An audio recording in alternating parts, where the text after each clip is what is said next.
84.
Duciye bugufi nyiricyubahiro giheranije, izina ryawe rishirwe hejuru.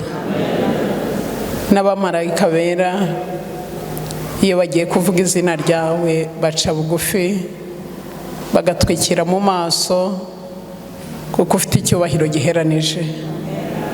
Tw'abantu bapfa kubwo kudashyikira icyubahiro cyawe, ntitwashobora kukiguha, twakira uko turi. Twongeye gushimira Imana yatuyoboye muri gahunda y'amateraniro, ukaba wariyerekanye ko uhari, ukerekana ubushobozi bwawe ko buri hejuru y'imbaraga zose, uri Imana itsinze. Tugushimiye umusaruro wa mbere uduhaye, tukuragije iki cyumweru, mu izina rya Yesu uzabane natwe. Hari aho abana bawe tugeza ku migambi dufite yabo twabyaza ubutumwa bwiza, aho ubwenge bwacu butari gushyikira n'uburyo tuzabonana nabo n'imvugo izakoreshwa ngo imitima yabo igerweho, turabikuragije. Uzabane natwe, kandi abatabyitayeho barebereye gusa, turagusabye ngo nabo uyu munsi umwuka w'Imana bagenderere, ubatera ishaka n'umuhati wo kumva twafatanya uyu murimo, kandi nusozwa amahoro tuzashima urukundo rwawe. Amahoro yawe abane natwe, Mwuka Wera agende hagati yacu, kandi ijambo ryawe uyu munsi rigira ububasha mu mitima y'abaryakira, kandi umuntu wese waje ataguwe neza utwemerere ataha atekaniye mu mbaraga yawe. Kandi umuntu wese waje arwaye, ndetse iri sengesho dusenge n'abandi twasize imuhira barwaye, imbaraga y'Imana ikora imirimo n'ibitangaza. Icyifuzo cyose umuntu wese yaje afite, hamwe na bike twatuje akanwa dusaba, ubiduhere ubuntu mu izina rya Yesu. Isabato nziza, umunsi w'umunezero. Ni iby'igiciro cyane kubabona hano, itorero ryarungutse, turi benshi kuri uyu munsi. Ukurikije uko dusanzwe, umuntu ahagaze hano imbere yashimira Imana, izina ry'Imana rihabwa icyubahiro. Izina ry'Imana rihabwa icyubahiro. Rero kuba Uwiteka yaraturinze iki cyumweru cyose, tukaba twongeye guhurira hano mu nzu yayo, nta gikuba cyacitse muri twebwe, by'umwihariko tukongera tukabyuka bigakunda, tukaba turi guhimbaza bikemera. Imiburo tugiye kongera kubona, tukaba turi bazima dushobora kuyakira. Uwiteka ahabwa icyubahiro. Rero muri iyi gahunda mpagurutse mbere na mbere nshaka, mbere yuko nakira abandi bantu bose, umushyitsi ngiye kumugira uw'imbere, ndebe ko hari umushyitsi uraha. Abashyitsi baraha, baba abadivantiste baba abatari abadivantiste, babigaragaze gushyira ukuboko kuboroye hejuru maze tubakire. Ko muri gushyira hejuru gakeya, kandi nzi ko hari benshi barahari. Imana ihabwa icyubahiro. Tubakirire muri rusange, tubereke ko turi kumwe nabo. Turabakiriye mu izina rya Yesu. Imana ibahe umugisha. Amen. ese ko nkeneye kumenya abatari abadivantisite umunsi wa karindwi, mbese bonyine nibo nsabye kugira gute gushyira ukuboko hejuru hanyuma twese tukabakira tubishimiye? Barahari mbese babigaragaze bashyize ukuboko hejuru? Ntabwo ndi kubabona neza. Niba mwankundira mugahaguruka nabyo byaba by'agaciro, nkareba n'abari inyuma bakabashyira imbere kugira ngo bashobore kumva. Wenda ntimujye ku ntebe y'imbere ariko mukajya hano mushobora kuza kumva neza. Bise barahari? Nyabuneka muhaguruke. Amena. Buri wese uhari ahaguruke tumwakire twishimye.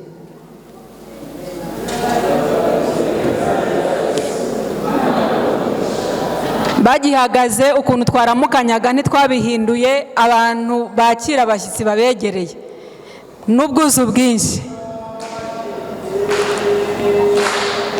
Turabakiriye simuriyana, turabakiriye mu izina rya Yesu, turabakiriye. Imana ibahe umugisha mwese. Imana ihabwa icyubahiro. Reka kubw'iyi gahunda nziza rero, jyewe wahawe iyi gahunda nitwa Mukundiye kuri Rusi. Ku bashyitsi abandi turamenyeranye, ni njyewe uri kwakira iyi gahunda. Ndi kumwe na Munyazikwiye Protogene, niwe ufite isomo no gusenga. Turi kumwe na Muhaturukundo Samuel, nawe niwe ufite gahunda yo guturisha. Noneho twese tukaba tugaragiye umubwiriza Imana yadutumyeho muri ibi byumweru bibiri. Imana ikaba yarashimye ko ubu butumwa buvugirwa ahangaha bunyuze mu muyoboro ari wewe Nzayisenga Florida. Twese rero turi hano kugira ngo tumugaragire kandi imbaraga y'Imana ikomeze kubana nawe. Ese muratwakiriye abari bubakiriye gahunda?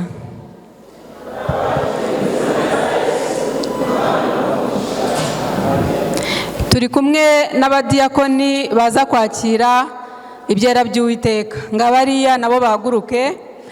Turi kumwe na korali Inshuti, nabo bahaguruke. Turi kumwe na korali The Brothers y'abanyeshuri, nabo bahaguruke.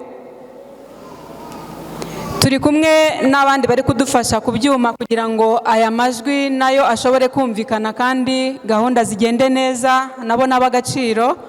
Reka rero nabo mubagaragarize ko mubakiriye maze gahunda zikomeze. Turabakiriye mu izina rya Yesu. Imana ibahe umugisha. Amen. Uwiteka rero akomeze kubahira kandi abiteho. Imbaraga y'Imana ikomeze kugaragara muri iri teraniro mu izina rya Yesu. Amen.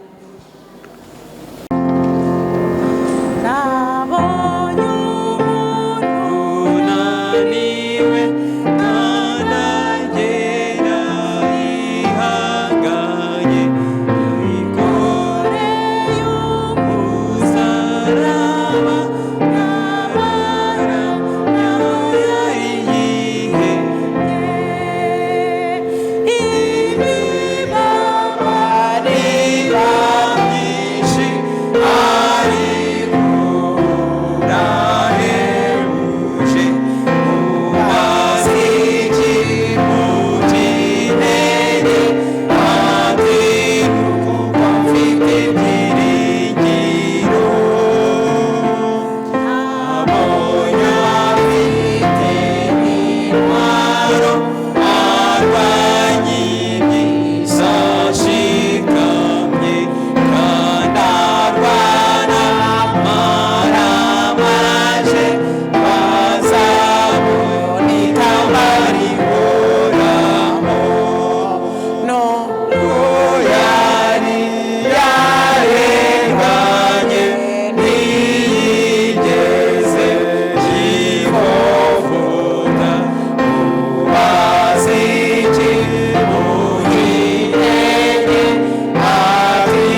tugihagaze twakire intwaro zacu duhurire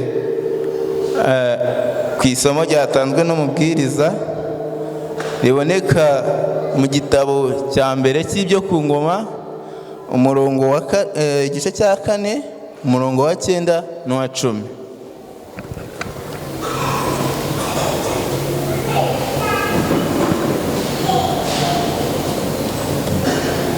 Abahageze twasoma. Yabesi yarushaga bene se icyubahiro, kandi nyina yamwise Yabesi kuko yavuze ati namubyaranye agahinda. Yabesi atakambira Imana ya Isiraheli ati icyama ukampa umugisha rwose, ukagura imbago yanjye, kandi ukuboko kwawe kukabana nanjye, ukandinda ibyago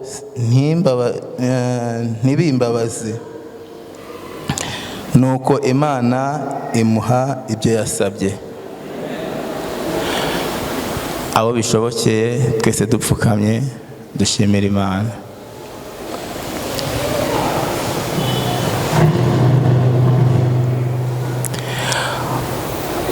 Uwiteka nyagora ku ngoma, urera kandi urakiranuka, izina ryawe rihabwa icyubahiro. Tugushimiye ko wabanye natwe kuva dutangira, kandi tugushimiye ko tugeze muri uyu mwanya wo kukuramya no kuguhimbaza.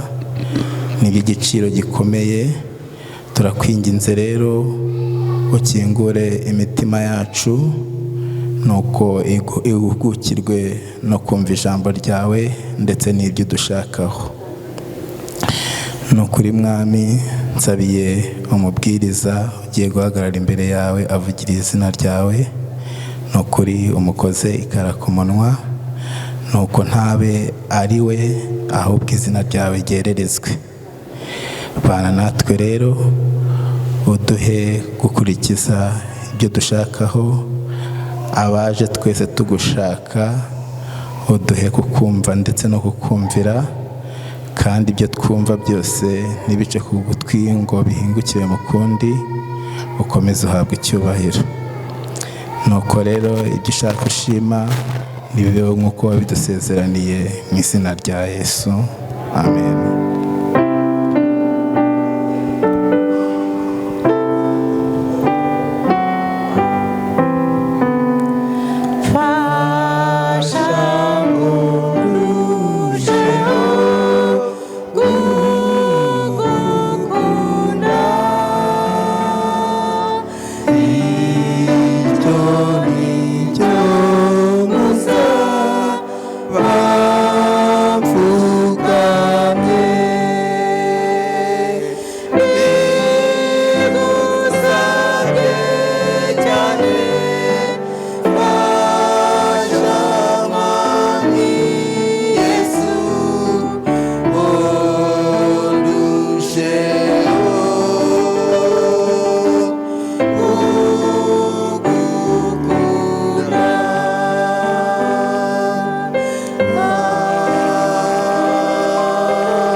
Maze turebe ku ipaje ya 69.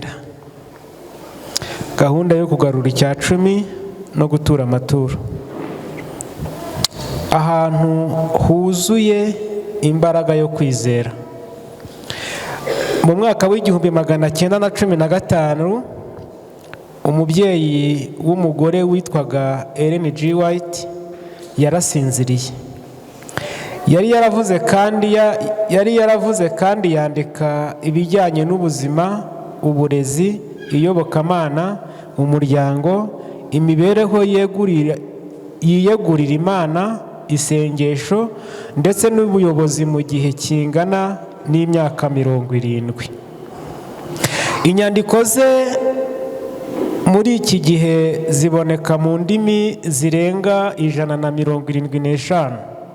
Nta wundi mwanditsi w'umunyamerika uzigeraho.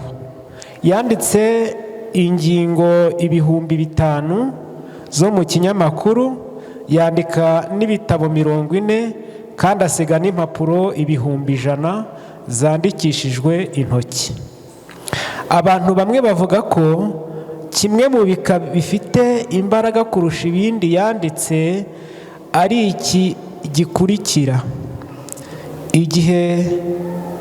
igihe cyumvikanye mu buryo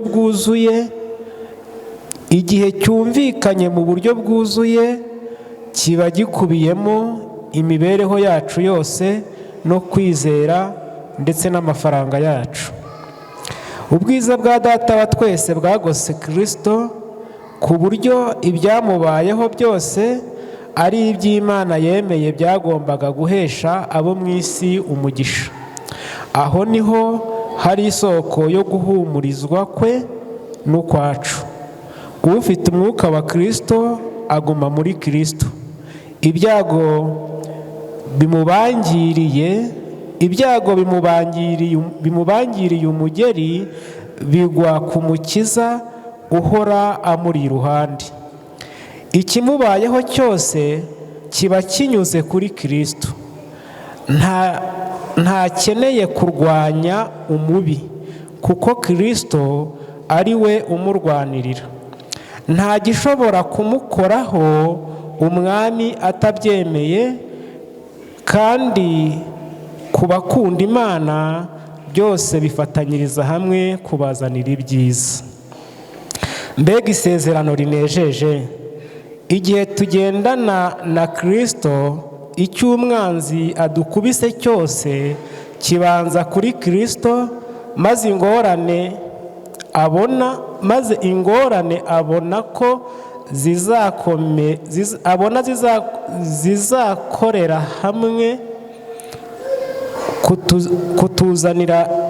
kutuzanira ibyiza, akaba arizo yemera ko zitugeraho. Ubuzima bwacu buri mu biganza by'Imana. Mbega ahantu heza ho kwibera! Icyo duhamagarirwa ubwo tugarurira Imana 1/10 kandi tugatanga amaturo yacu y'isezerano mu buryo buhoraho, nimureke tubikore dufite umutima unezerewe kandi ushima. Yesu niwe murinzi wacu kandi niwe uduha ibyo dukeneye. Iyo tugendera muri Kristo kandi mwuka wa Kristo akaba ari muri twe, nta kintu tuba dukwiriye gutinya ku bijyanye no kwizera kwacu n'amafaranga yacu. Tubashimiye ko uyu munsi muri butange mukiranutse. Imana mbere ya byose. Dusenge. Data wa twese udukunda uri mu ijuru, izina ryawe niryubahwe. Tugushimiye ko utwemereye ko twongera kugera muri uno mwanya. Abana bawe waronkesheje, abafite imitima y'ishimwe, abagushimira yuko wabahaye umugisha, bagiye gupfumbatura ibipfunsi byabo, bagarura 1/10 ndetse batura n'amaturo. Ubaha umugisha.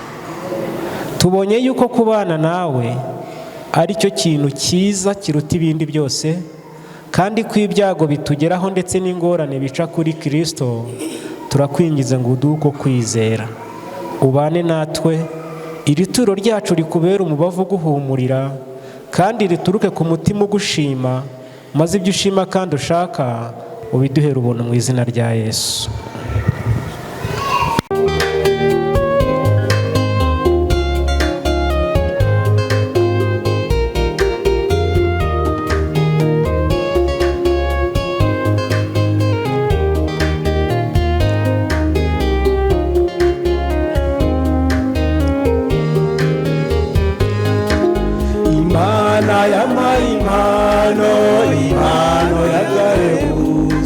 Nishimira kuyira tangira tirabatayizi, ibanga ryayo ribasha kumenywa n'abayihawe. Rambura ibiganza byawe maze uyigabirwe nawe. Bibiliya yera gitabo cy'ubugingo, nkundira nkuvomemo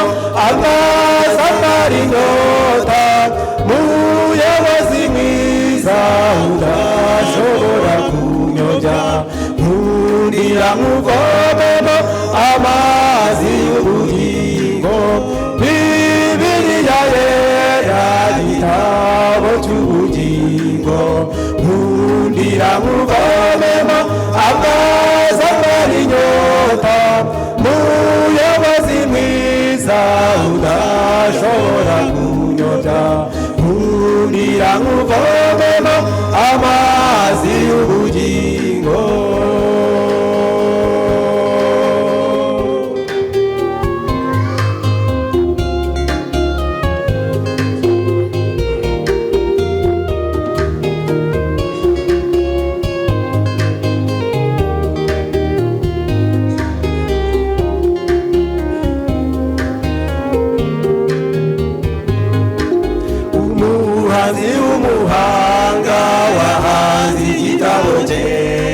yaduhishuriye ibanga ritwereka iwacu heza ndashimira impano nziza nahawe n'uwo muhanzi nishimira kuyirata ndayikwifurije nawe Bibiliya yera igitabo cy'ubugingo nkundira nkuvomemo amazi amara inyota muyobozi mwiza udashobora kunyobya nkundira nkuvomemo amazi y'ubugingo Bibiliya yera igitabo cy'ubugingo nkundira nkuvomemo amazi amara inyota muyobozi mwiza udashobora kunyobya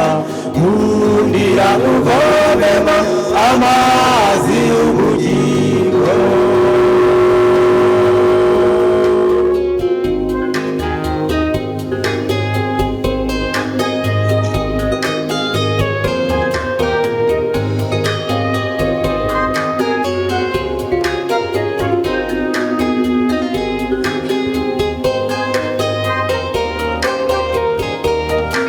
ndashima umuremyi wanjye wifuje kumara irungu Bibiliya ye yaba imbere impumuro nziza ingereka ikaruvari aho nabonye intsinzi abayishuriwe ibanga nimumfashe tumushime Bibiliya yera igitabo cy'ubugingo nkundira nkuvomemo amazi amara inyota muyobozi mwiza udashobora kunyobya nkundira nkuvomemo amazi y'ubugingo Bibiliya yera igitabo cy'ubugingo nkundira nkuvomemo amazi amara inyota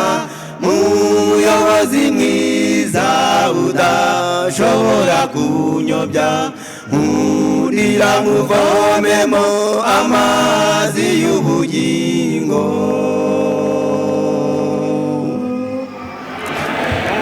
turagushimira kubw'impano watugabiye Mana turagushimira kubw'Imana watugabiye Data wa twese uri mu ijuru izina ryawe ryubahwe Data wa twese uri mu ijuru izina ryawe ryubahwe ubwami bwawe buze ibyo ushaka bibeho mu isi nk'uko bibaho mu ijuru ibyo ushaka bibeho mu isi nk'uko bibaho mu ijuru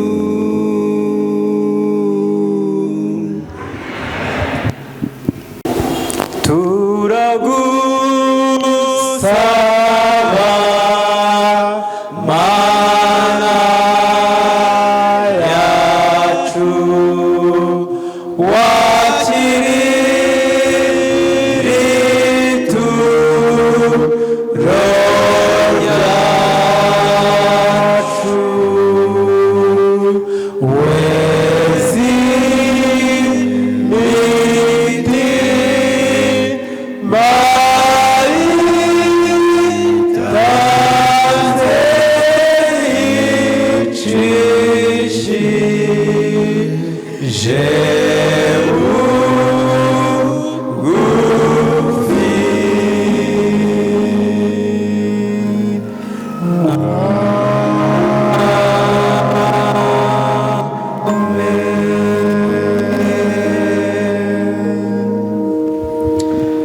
Uwiteka ahire gutanga kwanyu abaho umugisha.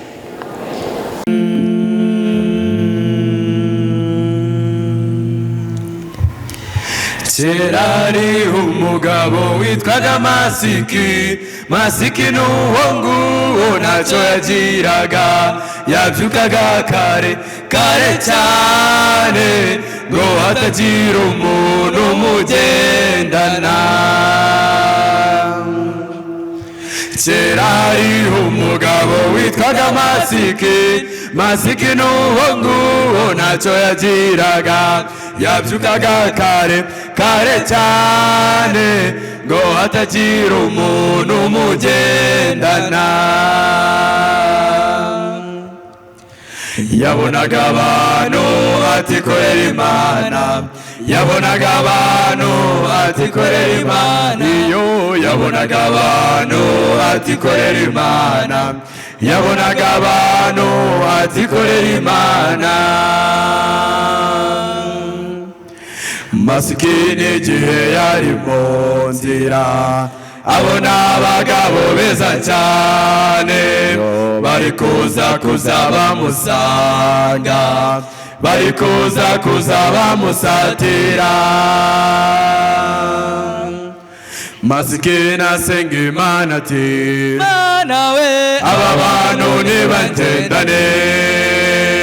Masiki nasenga Imana ati, Mana we aba bantu nibagendane.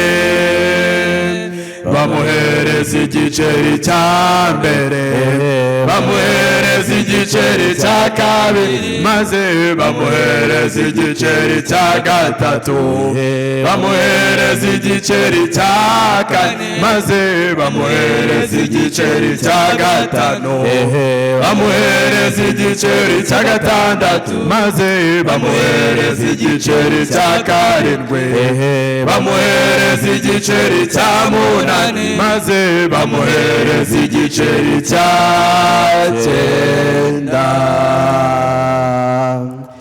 Bati uzayakoze icyo ushaka, uzayakoze icyo ushaka. Masiki narabakurikira ngo agiye gushaka icya cumi, igihe yari mabasaka bamufatira mu mifuka, maze baramudiha n'ibindi icyenda nabyo barabimwa, maze baramudiha n'ibindi icyenda nabyo barabimwaka. Masiki yazize icya cumi, namwe tugiye kukizira, kandi bahora batwigisha ko ibyo dutunze byose atari ibyacu. Mureke ibyo dutunze dukurikiye Yesu ngo tuzabona ubugingo buhoraho. Tugiye kuzamurwa twigire mw'ijuru, ngo tugendere ku magare acana kinyoteri, ngo tugendere ku magare acana kinyoteri, ngo tugendere ku magare acana kinyoteri, ngo tugendere ku magare acana kinyoteri.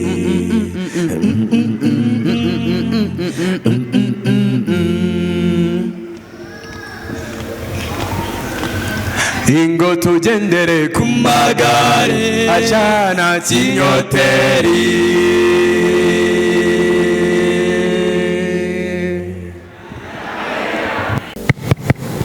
Mwiriwe kata, mwiriwe kata, mwiriwe mwese. Inzara irabishe. None mwiriwe mwese.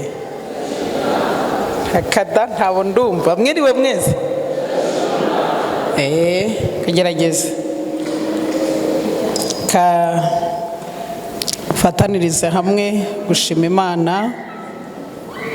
Imana ihabwa icyubahiro, kandi dufatanirize hamwe gushimira abatuyoboreye muri gahunda ishize, cyane abaririmbyi b'ababwiriza baduhaye umwanya bakadufasha. Imana ibahe umugisha, Imana ibahe umugisha. Mwanyemerera mugakanguka. Tugiye gukora imigabane 3 muri aya materaniro. Ndabasaba rero ngo muhuguke. Turashimira Imana yadufashije muri gahunda y'amateraniro. Imana ihabwa icyubahiro. Imana ihabwa icyubahiro. Ntiyahabaye se? Imana yarahabaye. Munyemerere mbere yuko twinjira mu isomo ryacu, tubanzirize mu gitabo cyo Kuva igice cya 17. Tugiye kubanza wa mugabane wacu wo gusenga. Mu Kuva igice cya 17 murongo wa 8 hatubwira amateka y'Abamaleki barwanya Abisirayeli.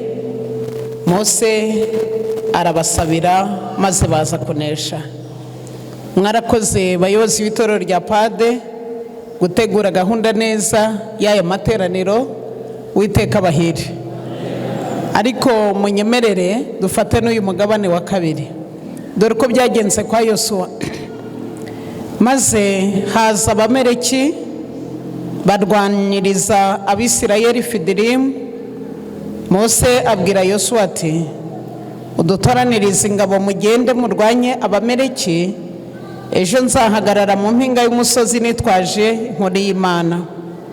Nuko Yosuwa abigenza uko Mose yamutegetse, arwanya Abamaleki. Mose na Aroni na Huri barazamuka bagera mu mpinga y'uwo musozi. Mose yamanika amaboko, Abisirayeli bakanesha. Yayamanura, Abamaleki bakanesha. Maze amaboko ya Mose araruha, bajyana ibuye bararimutega aryicaraho. Aroni na Huri baramira amaboko ye, umwe iruhande rumwe undi urundi. Amaboko ye arakomera ageza izuba rirenga. Yosuwa atsinda Abamaleki n'abantu baho inkota. Imana yacu ihabwe icyubahiro. Mwarakoze ku mugabane wo gutegura gahunda neza y'amateraniro, ariko ntacyo yatumarira tudafite abari mu mpinga ku musozi gusenga. Mu kibaya hasi barwanaga bayoboye na Yosuwa, ariko ku musozi Mose na Aroni na Huri bari gusenga. Turashimira Imana yadufashije muri iki cyumweru, ariko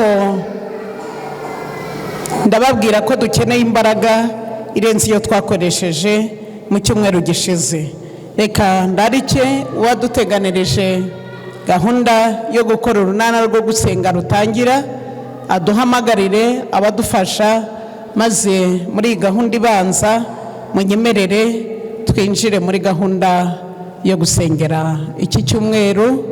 Imana yo mu ijuru iduha imbaraga. Reka atugeragereze, adufashe, abaza abagabire ibyo basengera, ariko nibagera hano ndababwira uko dusenga kwihariye.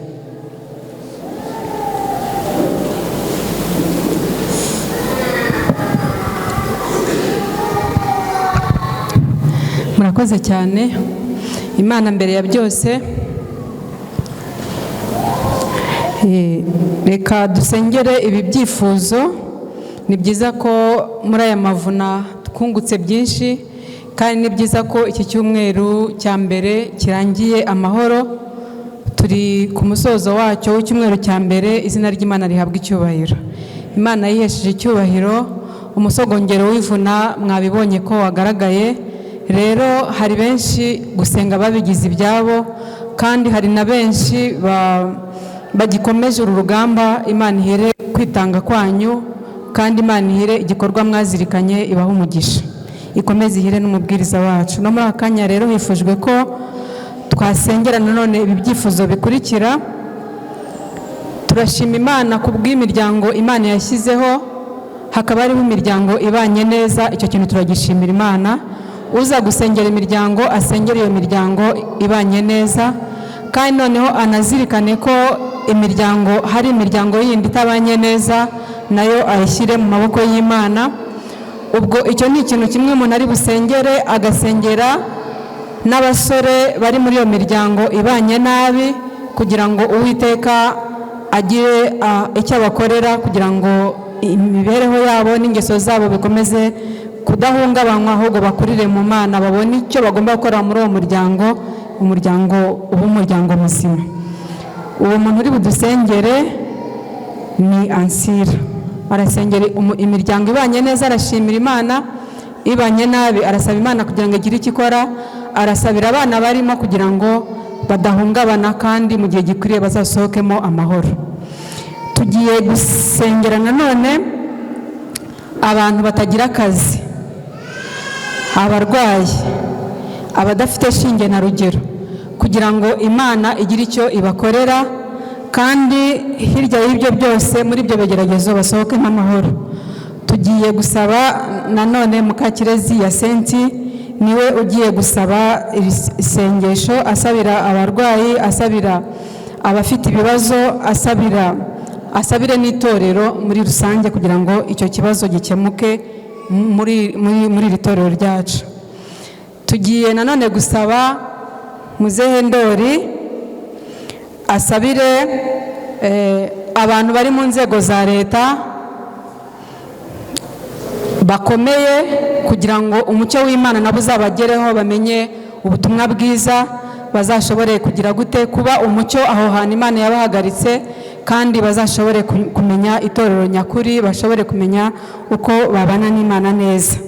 Tusabire abafite akazi, nacyo kirongera ku kwa Ndori, kugira ngo abo bafite akazi nabo bamenye ko ari Imana bagakesha, bityo Imana ibahe ukuboko kwiza muri ako kazi, ndetse ashyireho n'abikorera kugira ngo Imana ijye ibaha ukuboko kwiza, ibahe gukora bahabwa umugisha, kugira ngo umurimo w'Imana nawo ubone ibikwiriye, kugira ngo bashobore gutanga ukuboko kwabo bakurambure, bamaze guhirwa bamenye icyo bagomba gukora, umurimo w'Imana utera imbere. Kandi hiyongereho ko asengera irivuna kugira ngo rizagere ku musaruro Imana ishaka ko rigeraho. Nibyo tugiye gusabira. Mwigire hano dusenge. Badufasha bakabaha mikoro bakiza. Tugiye gusenga mu buryo bukurikira. Umuntu umwe arajya asoza gusenga, aduha akanya ngira amagambo soma. Reka manze nsome amagambo ari mu Bihamya volume ya 6, nindangiza igika kimwe, uwa mbere arasenga.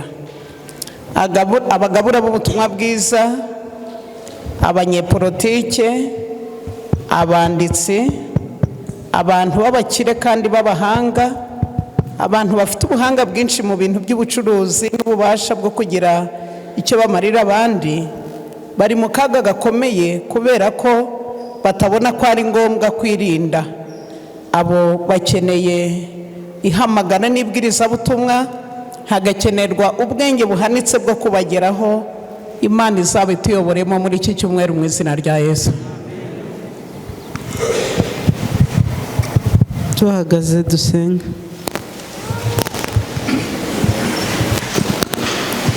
Imana yaturemye ukadushyira kuri iyi si, uhabwe icyubahiro. Amen. Tunejejwe nuko utadutereranye tumaze gucumura, ukaduha incungu.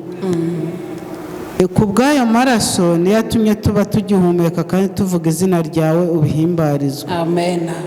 Muri iyi saha rero tuje imbere yawe tuzanye imiryango, kuko imiryango niyo torero. Turakwinginze rero ngo wite ku miryango iri muri iri torero ndetse n'iri mu isi, kuko iri mu kaga. ariko tugushimiye ko hari imiryango yerekana ko hari ijuru rito, amen, yerekana ko kubaka umuryango ari inkingi yo kugira ngo umurimo ukomeze waguke kugeza ubwo Kristo azagaruka. amen, Niyo mpamvu yisabiye iyo miryango kugira ngo Mwuka Wera yibemo. amen, Umuntu wese ku giti cye ugize uwo muryango amukabakabe amuye guca bugufi kugira ngo ubumwe babasha kugira buhurire muri Kristo. amen, Turakwinginze rero ngo ubarinde kwirara no kurangara, ubarinde gupfusha ubusa ibyo bahabwa, ahubwo yaba iby'umwuka n'iby'umubiri byose bafatanirize hamwe gutebutsa kugaruka kwawe. amen, Turaritse rero ijuru ngo ribiteho, ryite ku bana bari muri iyo miryango, amen, ribarebana amaso y'imbabazi. amen, Dore abana b'imiryango yubatswe neza Satani arabahiga kugira ngo bahinduke igikomere ku babyeyi. Turakwinginze rwose ngo ubahe kukubaha no kukumvira. amen, Tukibasabira turi mu isi mbi irimo ibigeragezo n'amakuba ku basore. Turabasabiye cyane ngo ubahe kumenya gutoranya icyiza cyazabahesha ubugingo, amen, bamenye ko ibyo mu isi bishira kandi ari byo abantu benshi bahanze amaso. Ubahe kumenya gutandukanya telefoni na Bibiliya kugira ngo Bibiliya izabaheshe ubugingo, amen, kuko telefoni zibatwara igihe kirekire zikabatwara ingamira, abantu bakajya mu bitagira umumaro byo kumva amakinamico n'amafilime, bakirengagiza ijambo ryawe rizatuma hirya y'iki gituro tongera kubona ubugingo buhoraho. Turakwinginze rero ngo umuntu wese umuhe guca bugufi, amen, umuhe kuririra ubugingo bwe amen, nkaho ari umwe ku isi. amen, Dukomeje kuragiza abagabo n'abagore bari muri ayo macumbi ngo babashe kuyobora abana kuri Kristo, amen, kandi uko babona abana barushaho kubiringira bibigishe kwiringira Imana. amen, Turakwinginze rero ngo imbaraga yawe imanukire muri iyo miryango, amen, kugira ngo babashe kubaka imiryango mwiza, tugire itorero rizima mu izina rya Yesu. amen. Amagambo ari mu gitabo cyitwa Kubaho nka Enoki bibanza paje 37. Tugomba gusenga cyane kandi tugasenga twizeye. Tugomba gusenga ngo maze duhite twigendera nkaho dushidikanya ko tutazasubizwa. Imana yacu ntizadukina ku mubyimba. Gusenga ni umwuka w'ubugingo kandi niyo nzira imigisha yose inyuramo. Iyo umutima umaze kwimenyaho ubukene umuntu afite ukizinukwa, uwo mutima wihana urasenga. Reka dukomeje kuba Imana, reka mfukame dusenge.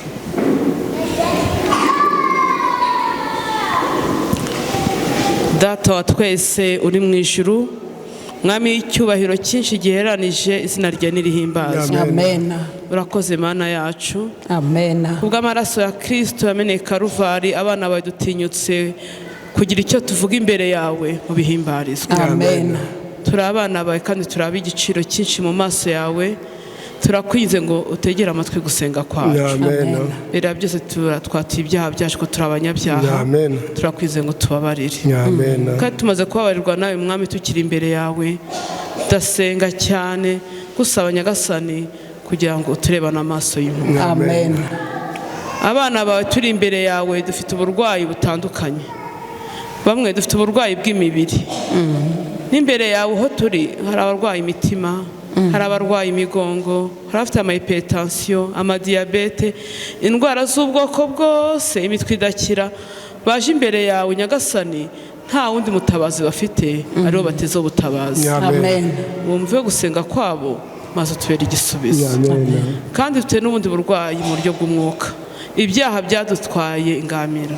Nyagasani dukora ibyaha tukabigotomera nk'abagotomera amazi, tuvana kuri kimwe tujya ku kindi. Ubwo nabwo ni uburwayi dufite. Hari ababajwe nuko ari abanyabyaha kandi bitirirwa izina ryawe.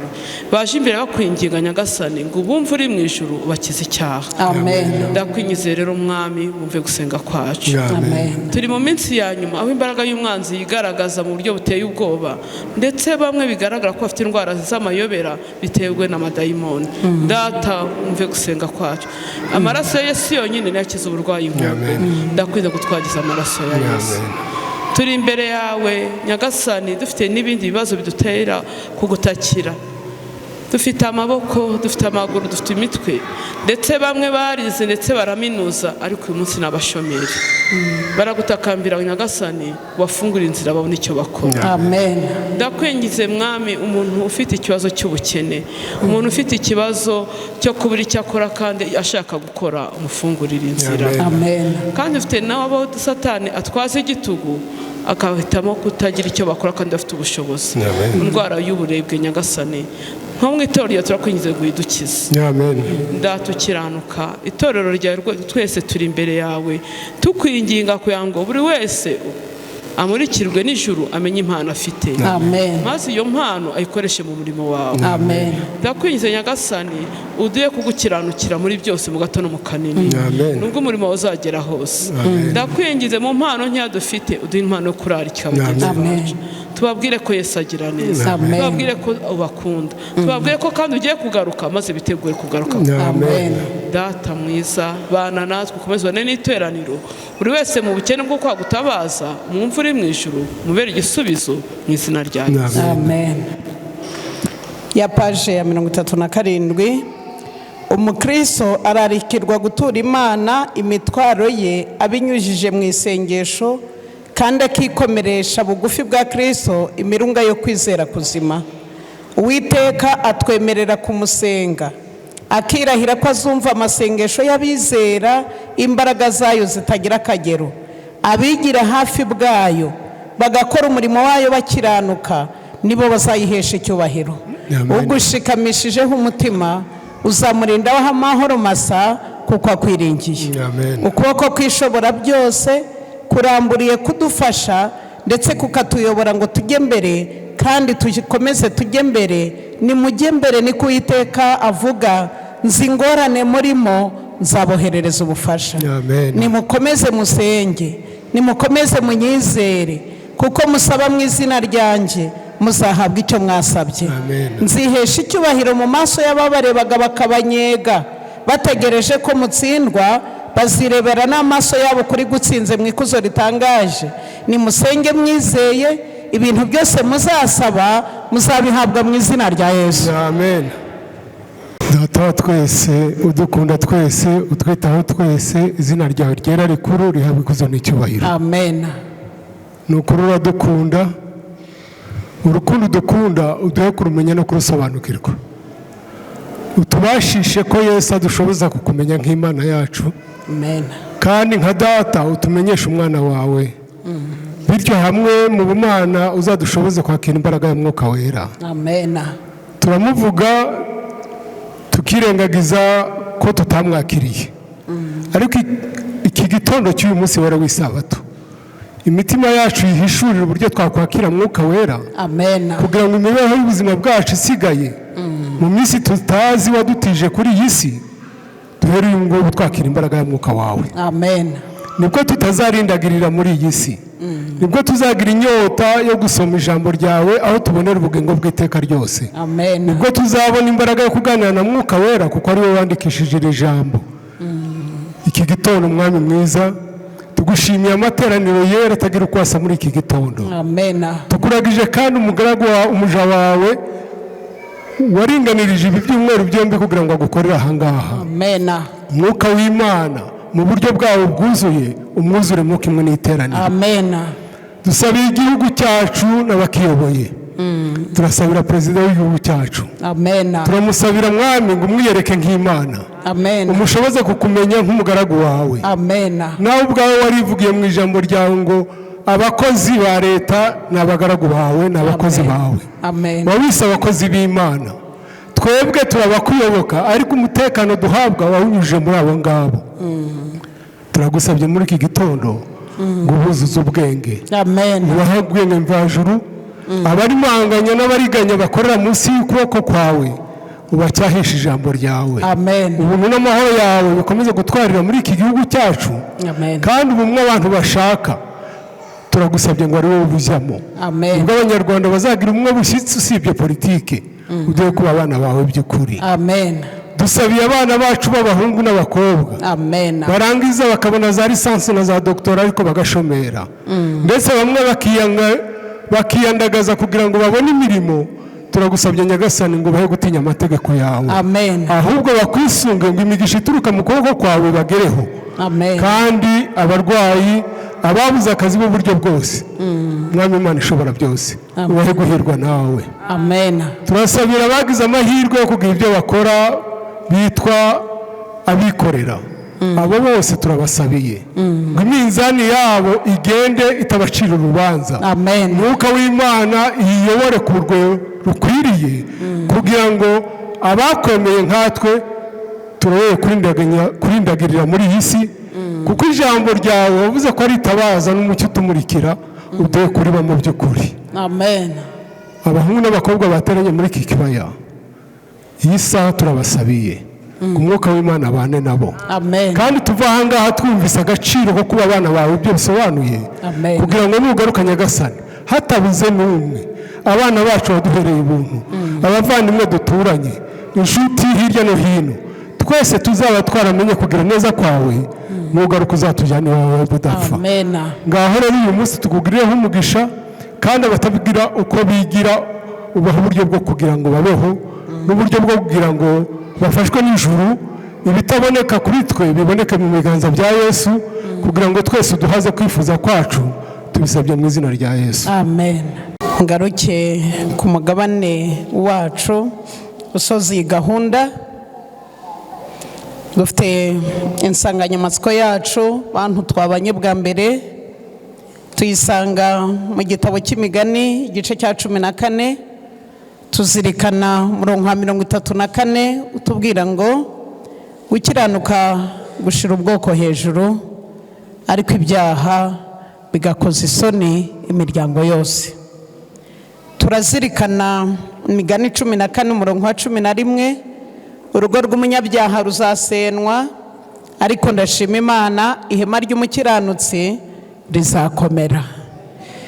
Ndabararikira kuzirikana cyane cyane imigani igice cyacu cya 15, tukazirikanamo umurongo wa 13, umutima unezerewe ukesha mu maso, ariko umutima ubabaye utera ubwihebe, Imana ibakiza ubwihebe. Turazirikana cyane umurongo wa 15 w'icyo gice cya 15, iminsi y'umunyamubabaro yose ni mibi, ariko ufite umutima unezerewe ahora mu birori. Muri aya manwa nshuti zanjye, nifuje ko tugira umugabane umwe tuganira w'ingenzi kuri jye, ntabwo nzi ko biri bwinjire muri wo ngo biha agaciro nkanjye, ariko njye ndabizirikana cyane. Tugiye kuganira ijambo rito ry'ikinyarwanda ryagiye rikoreshwa muri Bibiliya, ryagiye rikoreshwa mu miryango mu buryo busanzwe. Ndifuza kubaganiriza ijambo bita umurage. Ntabwo ndatandukana namwe, ariko ndi hafi gutandukana namwe. Icyumweru cyacu cya kabiri iyo dutangiye amateraniro, ubwo tuba dutandukana. Ndifuza nanjye kubasigira umurage, kandi ntabwo ari jye wa mbere urabangiye gutanga umurage. Bibiliya yanjye n'iyawe itwereka abantu b'Imana, nta muntu w'Imana ubana n'Imana, uzakomeza kubana n'Imana, uzasoza Imana itamuhishuriye ko agiye gusinzira. Murankurikiye? Mumbwire ko munkurikiye. Murankurikiye? Ye. Nta muntu w'Imana usinzira Imana itabimuhishuriye. Muranyemerera wenda mvuga umwe gusa kuko ntafite umwanya. Ndavuga urwandiko rwa kabiri rwa Petero igice cya mbere, urwandiko rwa kabiri rwa Petero igice cya mbere, reka bari we mvuga wenyine, ariko n'abandi ndaza kubageraho mu mwanya wabyo, ariko uyu muntu mumfashe mumuzirikane cyane. Urwandiko rwa kabiri rwa Petero igice cya mbere, ndasoma mpereye ku murongo wa 10 nihuta cyane. Nicyo gituma bene data mukwiriye kurushaho kugira umwete wo gukomeza guhamagarwa kwanyu no gutoranwa kwanyu, kuko nimukora ibyo ntabwo muzasitarana hato. ahubwo bizabaha rwose kwinjira mu bwami butazahanguka bwa Yesu Kristo ari we mwami n'umukiza wacu. Nicyo gituma nanjye iminsi yose ntazigera nirengagiza kubibutsa ibyo, nubwo musanzwe mubizi mugakomerera mu kuri mwamenye ubu. Kandi rero ndibwira yuko binkwiriye ko mbatera umwete mbibutsa ibinkiri muri iyi ngando, kuko nzi yuko igihe cyo kunyaguye ingando yanjye kigiye gusohora vuba kuko umwami wacu Yesu Kristo yabimenyesheje. Ariko nzaje ngira umwete kugira ngo nimara gupfa muzahore mwibuka iby'iminsi yose Imana yacabwe cyubahiro. Urumva ko uyu muvandimwe Imana yari yaramuhishuriye. Ndagira ngo munyemerere nongere ngaruke ku mugabane wundi nifuza kuvugaho gato nihuta. Dufite abantu benshi bahera ku myaka y'ubukure bafite, cyangwa nyine bamaze guhishurirwa, cyangwa ubundi buryo bashobora kubikoramo simbizi, maze bagakora ikosa ryakozwe n'abantu benshi mu buzima. Ndagusaba gukanguka ukandeba kuko birakureba, ndabizi umuntu wese unteze amatwi nzi ko bizamufasha. Dufite abantu b'ababyeyi abona asatira imyaka yo kuba mukuru, yarangiza agakora ikosa ryakozwe n'abantu benshi ndabizi, agafata imitungo ye akayiha abana be. Ngira ngo benshi bakora inyandiko zo gutanga umurage wongeraho irindi jambo ko abo babihaye bazabijyamo ari uko bapfuye. Ngira ngo nongere nguhe inama, kuko no mu mategeko ya leta ubu barishizeho, niba iryo kosa wararikoze nakugiraga inama yo kurihindura. Ni iki ngiye kugufasha? Ni ukuvuga ngo umuntu wahaye umutungo umuraze ko azawubona upfuye, akabona udapfa, yakora igishoboka ngo upfa yishyikire. Mwanyumvise? Ndabona mutanyumve. Hari abanyumvise? Kanikomereze. Kutanyumva kwawe ntibizatuma ibyo nkubwiye bidasohora. Icyo ndi kugira ngo uzirikane ni iki rero? Mu bwenge bw'Imana uko yabigenye, umubyeyi afasha umwana yabyaye, umwana we yabyara agafasha umwuzukuru we, umwuzukuru yabyara agafasha umwuzukuruza. Umubyeyi wese muzima ugira umutima mwiza, ibyo ni ibintu akora yishimye kandi ntibigire icyo bimutwara. Ariko burya nta mwana ufasha umubyeyi. Umwana afasha umubyeyi nibyo, ariko kuko atari ko Imana yabigenye akananirwa, akarambirwa, akabinanirwa rwose. Kandi sinjye mbivuze kuko mfite Bibiliya ibivuga. Rambura Bibiliya nkubwira aho byanditse muri Bibiliya yawe. Urwandiko rwa kabiri rw'Abakorinto, muranyihanganira ndifuza kwihuta cyane. Urwandiko rwa kabiri rw'Abakorinto igice cya 12, 14. Nagiye kubutahageze uransangayo, nta kundi ndabigenza. Dore ubu bwa gatatu nitegura kuza iwanyu, kandi sinzababera ikirushya. Si ibyanyu nshaka, ahubwo ni mu bwanyu nshaka, kuko abana badakwiriye guhunikira ababyeyi, ahubwo ababyeyi nibo bakwiriye guhunikira iki? Mwanyumvise? Ntabwo abana aribo bahunikira ababyeyi, iyo mpano si yabo, ahubwo ababyeyi nibo bakwiriye guhunikira iki yemwe? Abana. Ubwo rero ntega amatwi uranyumvise. Gumana imitungo yawe, abana bazayirira mu biganza byawe kuruta uko uyibaha bakazashaka uko upfa igihe cyabyo kitaragera. Imana ikugirire neza.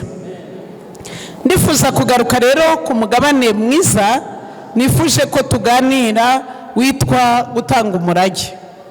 Muranyemerera ne kujya kure cyane, ahubwo munyemerere mbasabe ko mundeba.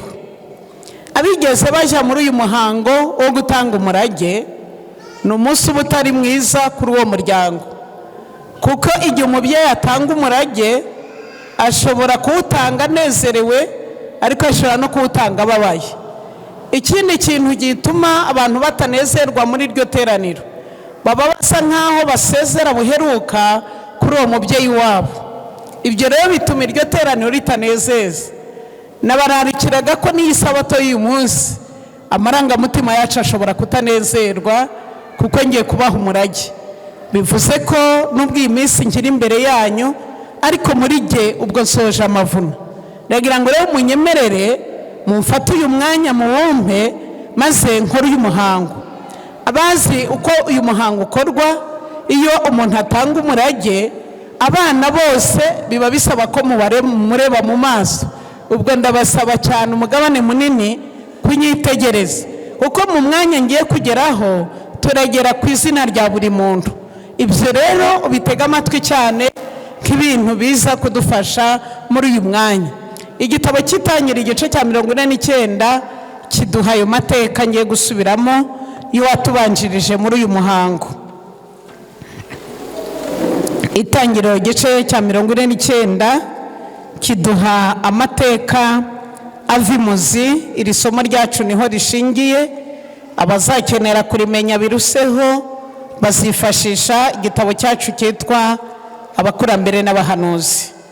Ngira ngo ibitabo byacu by'umwuka w'ubuhanuzi nibyo bidufasha gusobanukirwa iyi mirongo tuba twabwirije mu buryo butandukanye. Hari iki kidasanzwe, igice cy'itangiro cya 49 ni amateka y'umubyeyi. Abarangaye mukanguke mugarura ubwenge rwose, ndabibasabye. Ni amateka y'umubyeyi witwa Yakobo araga abana be. Handitse iki ku murongo wa mbere? Yakobo ahamagara abana be. Mwakoze kunyitaba, murahari? Oya mukanguke, murahari? Yego. Yakobo ahamagara abana be, arababwira ati nimuterane mbabwire bibizababaho mu minsi ya kera. Nimuterane mwumve bana ba Yakobo, mwumve Isirayeli so. Kanguka nkubwire ibintu bibiri somye bikomeye. Nimuterane bana ba Yakobo, uwo ni umugabane umwe, ariko mutega amatwi Isirayeli so, ni umugabane wa kabiri. Harabanyumvise? Aho ngeze harabari kunyumva? Nimuterane bana ba Yakobo, ariko mutega amatwi Isirayeli so. Ubwo niwe unyumvise, habaye base babiri. Harabo kuri Yakobo, harabo kuri Isirayeli. Ikintu tugiye gukorana ni iki? Iyo umubyeyi agiye gutanga umurage, ntabwo aba agiye kuvuma. Ahubwo ni musoma mu gitabo cy'imigani igice cya 31, muziko turi kuganira igitabo cy'imigani muri aya materaniro. Igice giheruka kivuga amagambo akurikira: umubyeyi mwiza uzi gukurikirana umuryango we amenya neza imico y'abana be. Ndaguha nk'urugero. Mu bana ugira bashobora kukubwira bati umwana wawe yibye, utoya ntiyiba kuko umuzi neza. Iki rero Yakobo yari agiye gukora, ntabwo yari agiye kuvuma abana be cyangwa ngo agiye kubaturaho ibibi, oya rwose. Ahubwo uyu mubyeyi uzi neza imico y'abana be agiye kubaha umurage bikurikije icyo wahisemo. Niki twagiye? Umurongo wa 2 uduha umwana wa mbere w'imfura. Rubeni, uri imfura yanjye, uri imbaraga zanjye, uri uwo gushobora kubyara kwanjye kwatangiriyeho, urushaho icyubahiro, urushaho gukomera, ariko uri nk'amazi kuko udahama hamwe.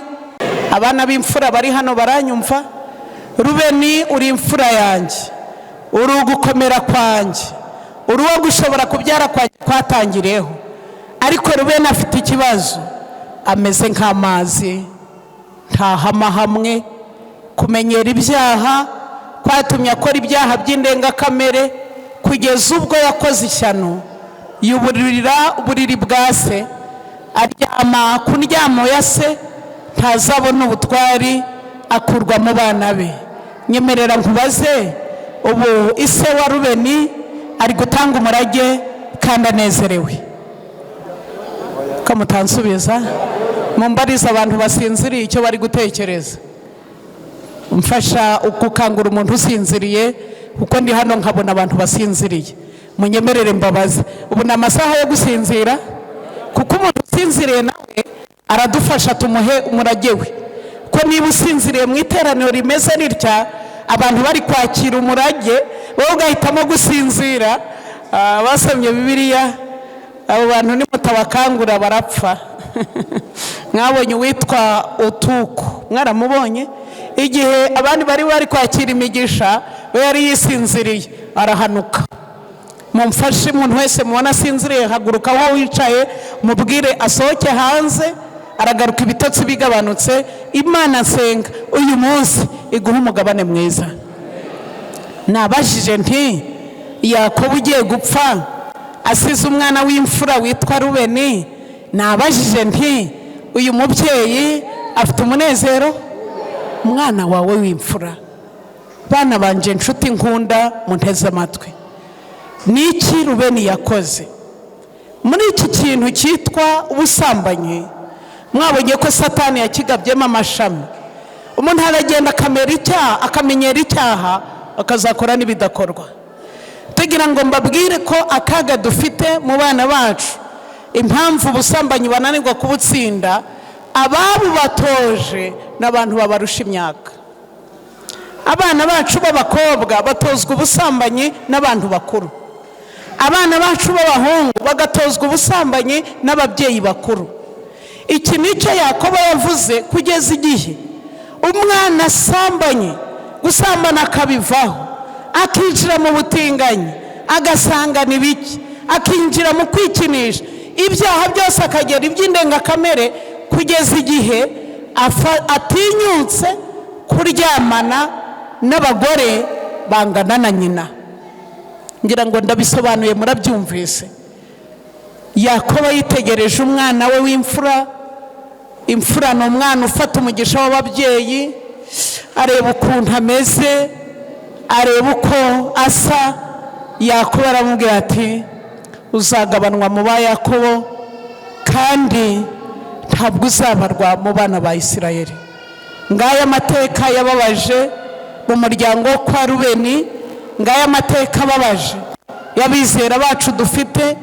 Ushobora kumusanga mu rusengero ari muri Haleluya Amena, mu kanya gato ukamusanga mu kabare, akandi kanya ukamusanga mu baporotisiye, akandi kanya ukamusanga mu mbobo, ku buryo umuntu ubura aho umukarasa, niba ari umukristo niba ari umupagani ukabura icyo yitwa.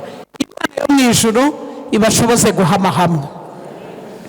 Abana ba kabiri bafatanwa ari babiri. Umurongo wa 5, Simiyoni na Lewi ni abavandimwe. Inkota zabo ni intwaro z'urugomo.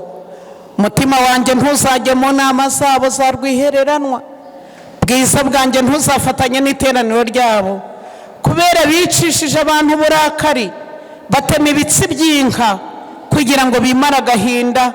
Uburakari bwabo buvumwe kuko bwari bwinshi, umujinya wabo uvumwe kuko wari uw'agashinyaguro. Nzabagabanya mu ba Yakobo, nzabatataniriza mu Bisirayeli. Wa mubyeyi aranezerewe? Nababuze ntabwo mbafite. Mbese wa mubyeyi afite umunezero? Reba umunsi ugiye gupfa, nakubwiye ngo va no muri iri teraniro ugenda iwawe, tondeka abana bawe uko Yakobo yari abatondetse. Reba umwana wa mbere yishwe no gusambana kugeza igihe asambanye n'abagore bangana na nyina. Abana be ba kabiri Rubeni na Simiyoni ni abagome, bakoze ubugome buturutse kuki? Nshuti zanjye bavandimwe, muri aya manwa ndifuza ko mumenya imvo n'imvano yo kuvumwa kwa Simiyoni na Lewi. Bavumwe biturutse ku kaga gakomeye. Abanyarwanda bo bafite uko babivuze, baravuga ngo burya iyo umuntu abyaye nabi aramutswa n'abakwe. Ni umugani w'Abanyarwanda. Niba hari ikintu kigorana ni ukubyara nabi. Uyu muryango wo kwa Yakobo wagize ikihe kibazo? Abazi amateka yabo, uyu mugabo Yakobo yari impunzi. Muzabona ko asoza ubuzima bwe hari ijambo yakoresheje rikwereka uko yari ameze. Yaravuze ngo imyaka yanjye y'uruzerero, imyaka yanjye y'uruzerero. Yazerereye kuva ku munsi wa mbere anyaga murumuna w'umugisha, azerera kwa Labani, azerera agaruka, imyaka yose yayimaze mu ruzerero. Ni iki kidasanzwe yavuze kuri aba bana? Aba bana babiri, umunsi umwe Yakobo ari ahantu yari atuye nyine, aho yari acumbitse ahantu bita Shekemu, abakurikiranye amateka y'abana be yagiraga umwana umwe w'umukobwa witwa Dina. Umunsi umwe bari aho i Shekemu, uyu mwana w'umukobwa atangira ingeso mbi iranga abana bacu b'abakobwa yitwa kuzerera. Muzabona abana bafashe ikintu bita kuzerera, akava mu ikaritsiye imwe ku buryo niba wenda uramuhamagara uturiye ati ndi Gisenyi, mukanya ngeze Nyamasheke, mukanya ageze mu majyaruguru. Umwana wese utagira ishikizo ntaburi yaje. Icya kabiri gikomeye, umunsi umwe uyu mwana w'umukobwa yazerereze witwa Dina ahura n'umwana w'umwami w'i Shekemu. Bibiliya yanjye ivuga ko yakorewe icyaha cyo gukindwa, niko Bibiliya ivuga, cyangwa baramufata. Mufite Bibiliya zanyu murabyiga, biri mu gitabo cy'Itangiriro igice cyacu cya 35, niko ntekereza ari cya 34, mutabibona aho ngaho naho hombi. Umunsi umwe rero yagiye umwana w'umwami w'i Shekemu aramubona, bavuga ko yamubengutswe, arangije aramufata. Amufashe, inkuru igera kwa Yakobo ko umwana w'umukobwa yafashwe kandi agafatwa n'abanyamahanga. Muzi ko mu gutegeka kwa kabiri hatwereka ko abana bacu b'Abisirayeli batashingiranwaga n'abanyamahanga. Ndabyibuka rero habaye iki gikomeye, ikintu cyabaye abantu tumaze iminsi twigana mu gitabo cy'imigani igice cya 24 umurongo wa 6. Nta muntu usembura intambara atabanje gushaka inama z'ubwenge. Uwitwa Yakobo abona ntarasembura intambara abana be badahari kuko babaga mu matungo baragiye, ategereza ko baza. Abana be b'abasore bamaze kwagera Rubeni na Lewi, abatekerereza ko mushiki wabo bamufashe. Amaze kumutekereza uko byagenze, aba bana bakora ubugome butabaho. Baragenda bafata umudugudu wose bawuteraniriza ahantu, maze bati tuje kujya inama namwe. Muzi ko kizira ko Abisirayeli bashingiranwa n'abanyamahanga, ariko dore umwana w'umwami yadufatiye umwana w'umukobwa, kandi twebwe ntitwashobora gushyingira umwana wacu abantu batakebwe. Mutwemerere rero, niba mushaka gushyingiranwa n'umukobwa wacu, mwemere mwese tubasiramure. Se murankurikiye? Murahari? Ye, tubasiramure, niturangiza tuzabashingira umukobwa wacu. Abasomye igitabo cy'Umugenzi, iyo paje itubwira icyatumye umwami w'i Shekemu yemerana gusiramurwa. Niki? Bananditse ngo ntabwo Yakobo yemeye ntabwo umwami w'i Shekemu yemeye gushingiranwa n'abana ba Yakobo kubwo ari mwiza gusa, ahubwo haranditse ngo yabonaga ubutunzi Yakobo afite nashingiranwa n'abana babo, ubutunzi bwa Yakobo bazabushyikira. Ngira ngo mwabonye gusenyuka kw'imiryango muri iyi myaka yacu, nicyo kintu kiri mu bintu bya mbere, aho umwana w'umuhungu yitegereza akabona umukobwa wa kwa Florida atitaye ku isura afite, ati ngewe icyo ndi gutekereza, Florida yabyaye abana 2 cyangwa 3, imitungo yabo hari iyo bafite i Kigali, indi mitungo iri i Gisenyi, indi mitungo iri i Kibungo, kandi ubwo ari abana 3, umubyeyi wabo namara gupfa umwe azafata i Kigali undi afata i Gisenyi, akemera gukorana amasezerano n'uwo mwana w'umukobwa atari we ashaka iki? Nanga ko mutabyumvise. Hari abanyumvise noneho se nshuti yanyu, ibyo nabyo mvuze bizaza ko mutansubije? Bizaza. Uwo mwana w'umuhungu umukobwa cyangwa ashingiwe ibintu? Ashingiwe umukobwa n'ibintu ashaka. Kwa umwami w'i Shekemu yemeye icyo gikorwa cyo gusiramurwa, atari umukobwa ashaka imitungo ya Yakobo. Nuko umwami aragaruka afata abaturage be ati icyo kintu rwose ni sawa, mwese mwemere musiramurwe. Abahungu rero ba Yakobo bafata abagabo bose b'i Shekemu barabasiramura. Bamaze kubasiramura, barwaye ibisebe nijoro, uwitwa Lewi, uwitwa Simiyoni, bitwikira inkota baraza umudugudu wose w'i Shekemu, abagabo bose batuyemo barabica barabarangiza. Mbese aba bahungu si intwari? Ntabwo muhari uyu munsi? Mbese ni intwari? Ni ibigwari. Aba ni ibigwari. Gufata umuntu wasiramuye ukaja kumwica, ntabwo bazagufata nk'umurwanyi w'intwari, uri ikigwari. Niki cyababaje Yakobo akagira agahinda, avuze ati aba bana ni uruzerero. None aba bana b'abagome bameze batya bazatura mu wuhe mudugudu bagendana ubugome bungana butya? Abitegereje arababara. Niki aba bahungu bagombaga gukorera mushiki wabo? Ntabwo ikihutirwa kwari ukwica abantu b'i Shekemu, kuko kibaye baratangiriye Dina mu nzira, n'undi wese ari kubona ko bifite agaciro, ariko babigenje bate? Dina niwe wavuye iwabo aja ku mwami w'i Shekemu, siko mwabisomye? Wakwenza nibura baramutangiriye bikagaragara ko bamusanze mu nzira cyangwa iwabo.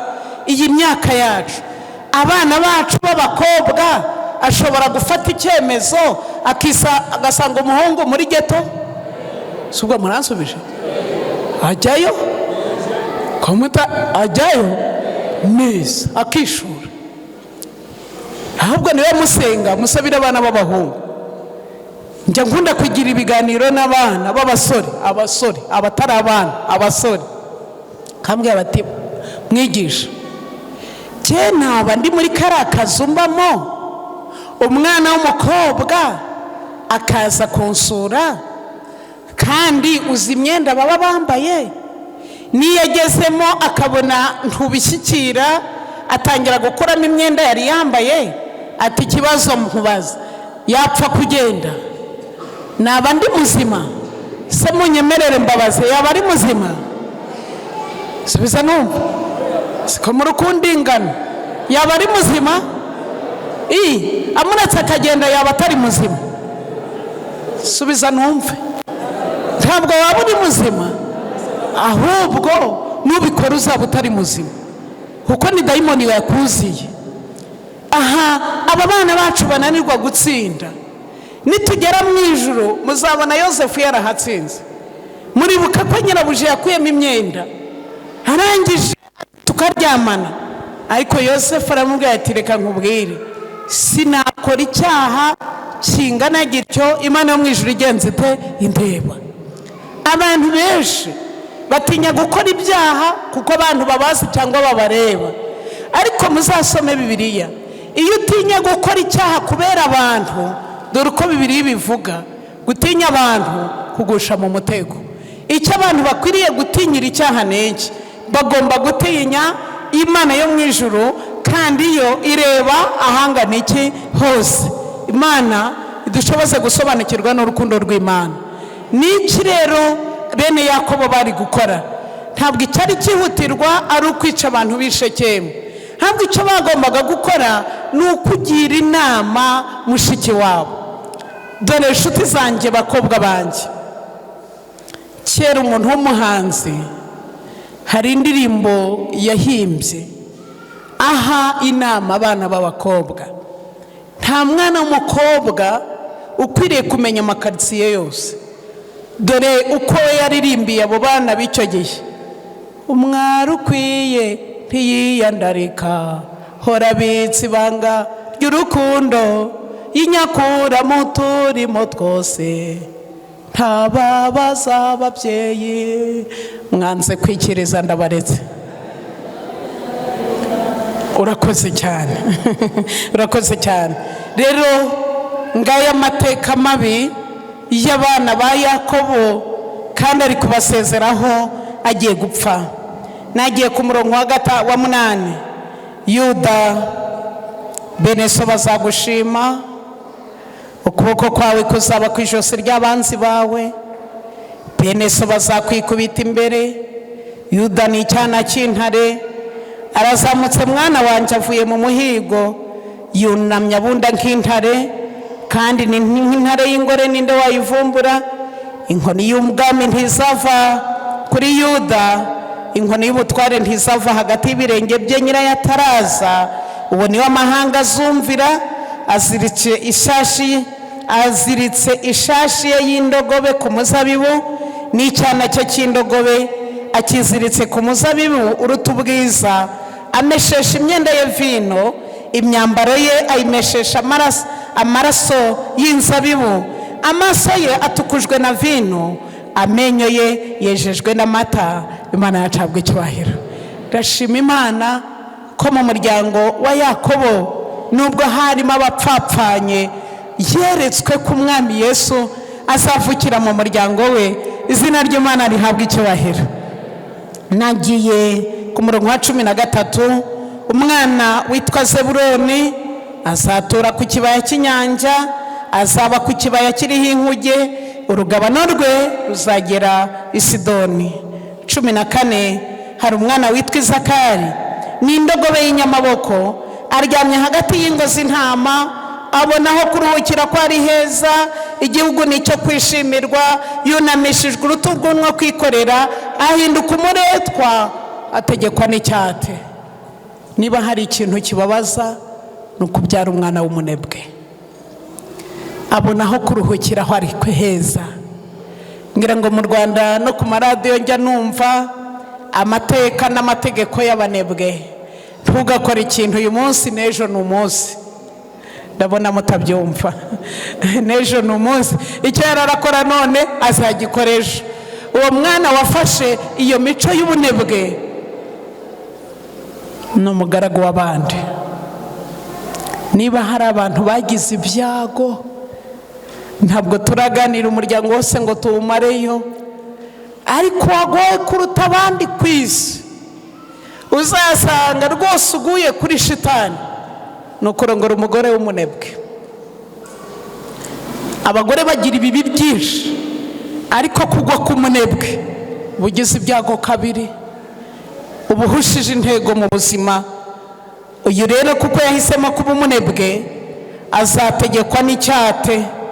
Uwitwa Dani azacira abantu b'imanza. Munyihangane ndi kwihuta cyane, nta mwanya mfite wo gusobanura ibintu byose, ni byinshi. Dani azacira abantu b'imanza. Ubwo ari umwe mu miryango y'Abisirayeli, Dani azaba inzoka mu nzira, n'inshira mu kayira, irya ibinono by'ifarashi, uhekwa nayo akagaranzuka, inyuma ye akagwa. Dufite abantu b'abanyamujinya, agira umujinya uruta w'inzoka y'inshira. Inzoka y'inshira itegera mu kayira, iyo ibonye umuntu ibuzi ko imurya, ivundereza ubuvundira ikamucira. Dufite abantu bafite umujinya w'indengakamere, ku buryo agira umujinya ukabona n'imyenda y'iriho iratetera kubera umujinya. Ndagira ngo nkubwire ko muri iyi si yacu imeze itya, niwiha kuzamura umujinya uzahura n'ibiwurusha kuwuzamura. Yesu akugirire neza mu izina rya Yesu. Ndagera ku muntu wita Gadi, umutwe uzamutera, ariko nawe azabatera birukane, abagarurire hafi n'intwari. Kamwe ni mugabwa mbere twize nimugoroba. Kuri Ashera hazava ibyo kurya byiza, ko ndi gusoma kuri Asheri, hazava ibyo kurya biryoha neza, azatanga ibyiza bikwiriye abami. Imana yacabwa icyubahiro. Abana bacu Imana ibagire amabuye meza nezeza. Nafutali ndamukunda cyane. Uyu muntu bita Nafutali, reka amabwire, ndamukunda. Muri uyu murimo wacu w'ivugabutumwa, Imana nsenga ibahe imico myiza nk'iya Nafutali. Nafutali ameze ate? Nafutali ni ibuguma ryisha, rizituwe, havuga amagambo meza. Haleluya. Kata haleluya. Mbese amagambo meza nayo arafasha mu ivugabutumwa cyane.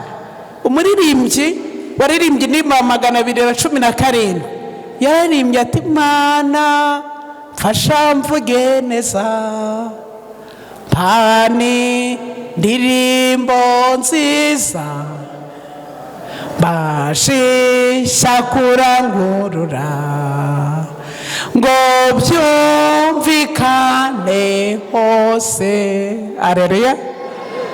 Umunsi umwe umupapa w'umukuru w'itorero yampaye ubuhamya uko yihaniye muri iri torero, ndanezerwa. Ngo mushiki we ni wari umudivantisi, arangije aramutumira dufite amateraniro nk'aya, noneho ngo azahetse mushiki we ku igare. Bageze ku rusengero hariya ku marembo hari umuntu w'umudiyakoni ushinzwe kwakira abantu bazaga. Noneho ngo amaze gushira mushiki we hasi, umudiyakoni w'umusore, kuko ngo twari twamaze gutandukana, niko yambwiraga, abasore bari hanze, abakuze ari bo bari mu rusengero. Umudiyakoni mwiza araza aramwakira, mukora mu biganza, mushimira ko aje mu materaniro. Undi musore mu iteraniro abonye uwo mwana ari umushitsi w'umusore, yimuka ku gaswara yicayeho arakamuha arakicaraho. Wa wundi wamwakiriye amuhereza ikiganza, ahita afata rya gare yajeho, aragenda ararimubikira, maze aragenda ariga. Byakurikiranye kwa kuri twinjira muri gahunda yo kuramya, barabwiriza. Basoje, wa mudiyakoni wamubikiye igare agenda arivana aho yari yariparitse, ararimuhereza, amusezeraho, aramubwira ati nubishobora ku isabato itaha uzagaruke. Maze ngo igihe ahekaga mushiki we baragenda, atarurira igare, aramubwira ati si burya mwakira abashitsi bene aka kageni? Twebwe iyo twagiye mu misa, iyo uhumye gato igare uhumura barijyanye, none mwebwe ni ukuri bikira umuntu, warangiza ukongera ukarimusubiza, bakampa agaswara nkicaraho. Mwumvise intebe? Ntago munkurikiye. Ni intebe navuze? Mwumvise avuze umubwiriza wabwirije ku isabato ikurikiyeho, emwe ni njye wabyukije mushiki wanjye ngo twongere tugaruke. Bahamagaye abihana, ni njye wihanye bwa mbere. Reka mbabwire, muri murimo w'ivugabutumwa munyemereye tugiye gukora muri iki cyumweru, Uwiteka abaha impano zose mu izina rya Yesu. Nta mpano itagira akamaro. Mu ivugabutumwa nta mpano idafite akamaro. Ntuyifate nk'ifite agaciro gake. Niba umushitsi ageze hano, kumuramutsa ni byiza, kumuherekeza ni byiza, kumubaza amakuru ye ni meza, hamwe no gusenga. Imana izakorera muri iyo mpano wise nto, Yesu abiguhishuriye mu izina rya Yesu. Nafutali ndamukunda cyane, avuga amagambo meza, kandi abasomye Bibiliya niba hari ikintu cyiza ni amagambo meza. Arafasha ko mutansubiza? Arafasha. Rumva, niba hari ikintu cyiza gituma umuntu yumva aruhutse, ni ukubwirwa amagambo meza. Ndagera ku mwana wundi 23 witwa Yosefu, kandi muranyemerera nsubikira ahangaha. Yosefu ni ishami ry'igiti cyera cyane, ishami ry'igiti cyera cyane kiri hagati y'isoko. Amashami yacyo arenga inkike bihome. Abarashi bamugiriye iby'urwango, bamurasa imyambi y'akarengane, ariko umuheto we nturakabanguka. Amaboko ye n'intoki ze bikomezwa n'amaboko ya ya ntwari ya Yakobo, niyikomokwaho n'umushumba, igitare cya Isirayeli. Ibyo byakozwe n'Imana Yesu izagufasha. Se murahari? Haleluya, haleluya. Imigisha iva mu ijuru, imigisha iva mu mazi y'ikuzimu, imigisha yo mu mabere y'iyo mu nda, imigisha iso ahesha, irenze yaheshejwe na data na sogokuru, igere ku rugabano rw'imisozi ihoraho, izaba ku mutwezo wa Yosefu, mu izingiro rye ni umutware wa bene se. Imana nsenga izabagira abatware. Kambabwire inshuti zanjye, nifuza ko muntega amatwi cyane kuri uyu mwana witwa Yosefu. Niki kidasanzwe uyu mwana afite? Bamurashe imyambi y'akarengane, agirirwa nabi n'abari kumugirira neza. Niki cyerekana kuzaba umutware muri bene so? Niba hari umuntu ukeneye kuba umutware, dore uko batwara. Umunyarwanda we yaciye umugani aravuga ngo ijisho ridahuga, vuga ibikurikiyeho, ntirihaka. Burya koko umuntu uzaba umutware umubona kare. Niki mwasomye mu gitabo cy'Itangiriro? Abagize umugisha mugasoma Bibiliya bariya bene se wa Yosefu abasomye icyo gitekerezo bigeze bamusaba imbabazi mu mateka? Ntabwo munkurikiye. Bigeze bamusaba imbabazi? Oya. Umutware ni mu ntoki. Niba ufite abakozi kawenda ntangiye gato cyane, umukozi nashaka abakwiba, wakurikirana akantu kose nako kumuzina, tushobora kubana n'abantu. Niba ushaka kubana n'abantu, iga kubabarira n'abantu batagusabye ikiyemwe imbabazi. Yosefu koko yagombaga kuba umutware wa bene se. Cyanibuka igihe bene se bamugurishaga, igihe we yazaga basanga bazaniye ingemu, ko bari bamufitiye umutima mubi. Ndabyibuka Yosefu ngo igihe bene se bari bicajwe no kumugirira nabi, we yari abafitiye urukumbuzi abashaka, hagiye kubona babona bamusumiye muri bukuko bamugijugunye mu cyobo, uko bamugurishije Abishimayeli. Nasomye amagambo mu makorambere n'abahanuzi ngo igihe yagendaga yari umwana umusore ugifite imyaka 17, umva ko yari mutoya cyane, ngo ahantu bamunyujije yagendaga yitegereza neza aho yanyuze, kuko ngo yari afite icyizere ngo nagerayo azishakamo uburyo azongera akagaruka iwabo. Akigerayo bahita bamushyira kwa Potifari mu gipangu badakingura. Ngo agezeyo abonye bamugejeje aho atazashobora gucika, yahise yibuka amasezerano ku mwana w'imfura. Wahise avuga ati umva, ngiye mvuka iwacu ndi umwana w'imfura, kandi umwana w'imfura iteka yabaga yaratuwe Uwiteka.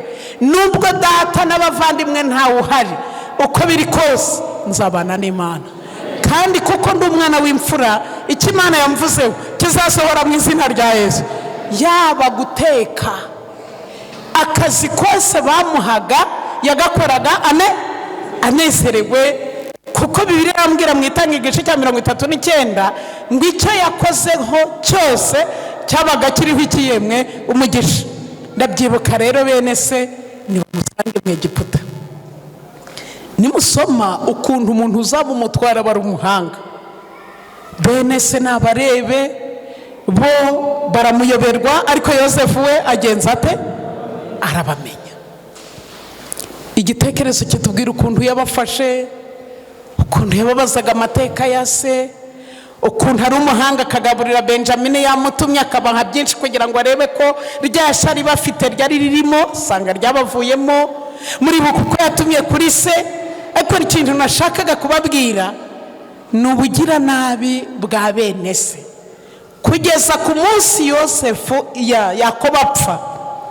Iki cyaha cy'abana bene se cyakiri iki gishasha ko kubeshya. Fata Bibiliya yawe, soma akantu gato, itangira igice cya 50, some gato cyane kugira ngo nkwereke ko niba ushaka kuzaba umutware, Imana nsenga izaguha imico nk'iyi. 50:14 haraba hari Yosefu ahumuriza bene se, maze amaze guhamba se, Yosefu asubira mu Egiputa na bene se n'abandi bose bajyanye nawe kumuhambisha se. 15 bene se wa Yosefu babonye se apfuye baravugana bati, ahari Yosefu azatwanga atwiture rwose inabi twamugiriye. Ndi kugira ngo mfashe abantu bihana, Satani ntatume bababarirwa.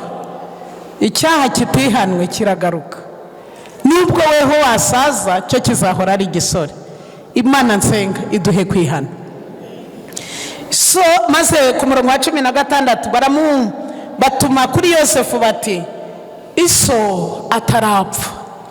Mwumvise ari se wabo? Ubwo murahari? Oya, ubwo murahari, muri kubona muhari? Iso atarapfa, ubwo we ntari se. Iso atarapfa yaradutegetse ati, mubwire Yosefu ibi, arakwinginze bababirira bene so igicumuro cyabo n'icyaha cyabo, kuko bakwigiriye nabi. None turakwinginze babarira abagaragu bawe b'Imana ya so igicumuro cyabo. Yosefu babimubwiye agenza ate? Se munyemere mbabaze, yabimubwiriye abasomye Bibiliya yari yarabibabwiye koko? ni ikinyoma kigarutse, baracyari ababeshe. Maze Yosefu ararira, ni kugira ngo nkwereke kuzaba umuyobozi. Imana nsenga izakugira umuyobozi, ariko burya ubuyobozi na nyirabwo agenza ate? Harabwiha. Tekereza ubu dufite umuntu akicara akaba agicyura ibintu byo mu myaka nk'ijana, uwo yaba umuyobozi? Subiza numve, yaba umuyobozi se? Umuyobozi arababarira. Umva umuyobozi uko ise yari yarabarebye neza. Maze Yosefu ararira, handitse amagambo akurikira: ndetse bene se baragenda bamwikubita imbere, baramubwira bati dore nanone turi abagaragu bawe. Yosefu arababwira ati mwitinya, mbese ndi mu cyimbo cy'Imana ko mutavuze ngo amen. Ku bwanyu mwari mushatse kungirira nabi, ariko ku bw'Imana yo yashakaga kubizanisha ibyiza kugira ngo isohoze ibi biriho none, ikiza abantu benshi urupfu. Twavuga ngo iki? None mwe gutinya, nzaja mbagaburirana n'abana banyu bato. Arabahumuriza, ababwira neza, avuga ngo amen. Aho ntagejeje kubw'igihe, nshuti zanjye, mwuka w'Imana bane namwe. Undi muntu watanze umurage ni umwami wanjye. Ubutumwa bwiza bwanditswe na Yohana igice cya 15. Fata Bibiliya yawe nerekere ku musozo. Ubutumwa bwiza bwanditswe na Yohana igice cya 15, ndasoma umurongo wa 5. Yesu atanga umurage mu gitabo mfite cyitwa Yifuzwa ibihe byose. Ni ikigwa nkunda cyane mu buzima, kiri ku ipaji ya 70. Ni ikigwa cya 73. Biraterwa n'igitabo ufite, kuko muzi ko tugira amakava atandukanye. Amagambo ngiye gusoma ari ku ipaji ya 565. Ariko ubutumwa bwiza bwanditswe na Yohana 15:5. Ninjye muzabibu, namwe muri amashami. Uguma muri njye nanjye nkaguma muri we, uwo ni we wera imbuto nyinshi, kuko ni ntacyo mubasha gukora mutamfite. Umuntu wese utaguma muri njye ajugunywa hanze nk'ishami ryumye, maze bakayateranya bakayajugunya mu muriro agashya.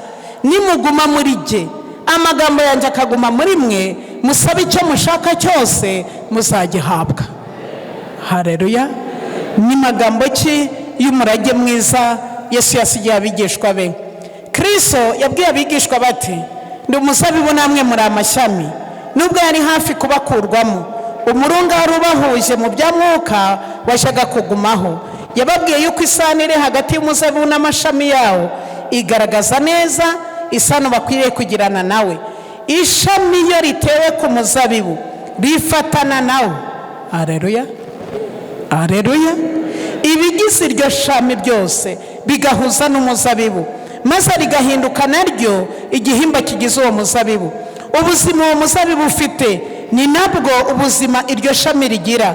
Ni muri ubwo buryo umuntu wishwe n'ibyaha ashobora kongera kugira ubuzima bikomotse mu isano afitanye na Kristo. Imana yacabwa icyubahiro. Imana yacabwa icyubahiro. Bariya bameze nka Rubeni na ba Simiyoni bakiriye ubutumwa bwiza, ndashima Imana, amateka yabo yahinduka.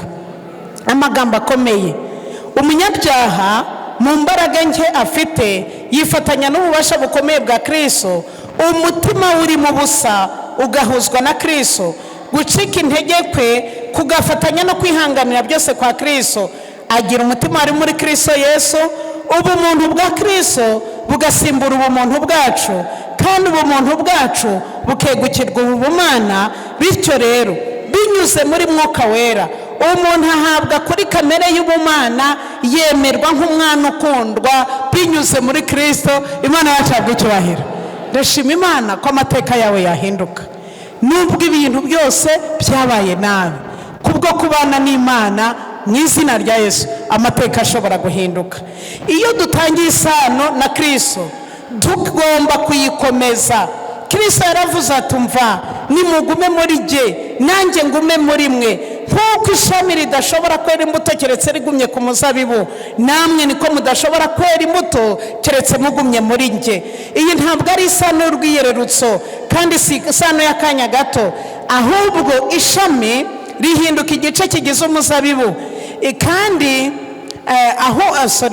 mumbabarire gato cyane, iyi ntabwo ari isano y'urwiyererutso kandi ntabwo ari iy'akanya gato, ahubwo ishami rihinduka igice kigize umuzabibu. Ihererekanya ry'ubugingo, imbaraga ndetse n'uburumbuke bwo kwera imbuto biva mu mizi bigakwira mu gihimba maze bikagera no ku mashami. Imana yacu ihabwe icyubahiro. Akantu sorezaho ariko gakomeye, nimugume muri jye nanjye ngume muri mwe. Kuguma muri Kristo bisobanuye guhabwa ku mwuka we mu buryo buhoraho. Dufite abantu bakiriye mwuka rimwe bagatekereza ko bisoje. Buri munsi abana b'Imana bapfukamye imbere yayo, buri mu gitondo bayiyegurira. Ndashimira Imana muri iri teraniro bahabwa mwuka wera, kandi no kugira imibereho ihora yitangira umurimo wa Kristo. Umuyoboro w'itumanaho hagati y'umuntu n'Imana ugomba guhora ufunguye. Haleluya kada, haleluya. Umuyoboro w'itumanaho hagati y'umunyabyaha n'Imana ugomba guhora ugenza ute? Ufunguye. Imana ibidushoboze, Imana ibidushoboze. Isomo ryacu risoza umuvandimwe wacu yaridusomeye, ni mu gitabo cya mbere cy'Ingoma, igice cyacu cya 4 umurongo wa 9 n'uwa 10. Isomo ryacu risoza turisanga mu gitabo cya mbere cy'Ingoma, igice cyacu cya 4 nahageze umurongo wa 9 havuga iki gikomeye. Iki gitabo cya mbere cy'ibyo ku Ngoma, igice cya 4 kitubwira urutonde rw'abakomoka ku muntu bita Yuda twasomye hariya hirya. Ariko amateka avuga iki? Bavuga Gadi yabyaye kanaka, kanaka yabyaye kanaka, kanaka yabyaye kanaka. Ayo niyo mateka y'abo bantu. Ariko umwanditsi w'iki gitabo yageze ku muntu udasanzwe. Bamugezeho bavuga ibihabanye n'ibyo bavuze ku bandi. Ni muntu ki? Yitwa Yabesi. Uyu Yabesi yarushaga bene se icyubahiro, kandi nyina yamwise Yabesi kuko yavuze ati namubyaranye agahinda.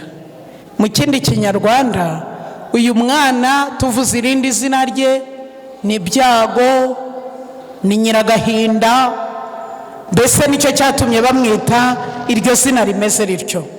Nagira ngo gere ku murongo wa 9. Yabesi yarushaga bene se icyubahiro, kandi nyina yamwise Yabesi kuko yamubyaranye agahinda. Murongo wa 10. Yabesi amaze kumenya amateka y'izina rye, amaze kumenya inkomoko y'izina rye, amaze kumenya ko umunyarwanda yavuze ngo so nta kwanga akwita nabi, ko amazina mabi akurikirana, yiyemeza icyo nshaka ko twiyemeza. Imana idukureho imivumo, idushireho imigisha. Afata ibihe bikurikira. Murongo wa 10. Yabesi atakambira Imana ya Isirayeli ayisaba ibintu bikurikira. Icya mbere, icyampa ukampa umugisha rwose. Haleluya. Mwananiwe ntimuhari. Icyampa ukampa umugisha rwose. Icya kabiri yasabye, ukagura imbago yanjye. Reka mbasabe muri aya materaniro, Imana itwagure mu gusenga kandi yagura imiryango yacu. Abafite imiryango ifunganye, Uwiteka tugirire neza, imiryango yacu yaguke. Ukagura ingabano zanjye, niba ari aho ucururiza, niba ari urubyaro rwawe, komeza kurusabira, Imana ikwagure mu izina rya Yesu. Maze ukagura ingabano zanjye, niko ndi kubisoma, ukagura imbago yanjye, kandi ukuboko kwawe kukabana nanjye, ukandinda ibyago ntibimbabaze mu izina rya Yesu. Imana nsenga idukiza ibyago, Imana nsenga idukiza ibyago, idukiza amakuba, idukiza umubabaro, ihindura amateka yacu.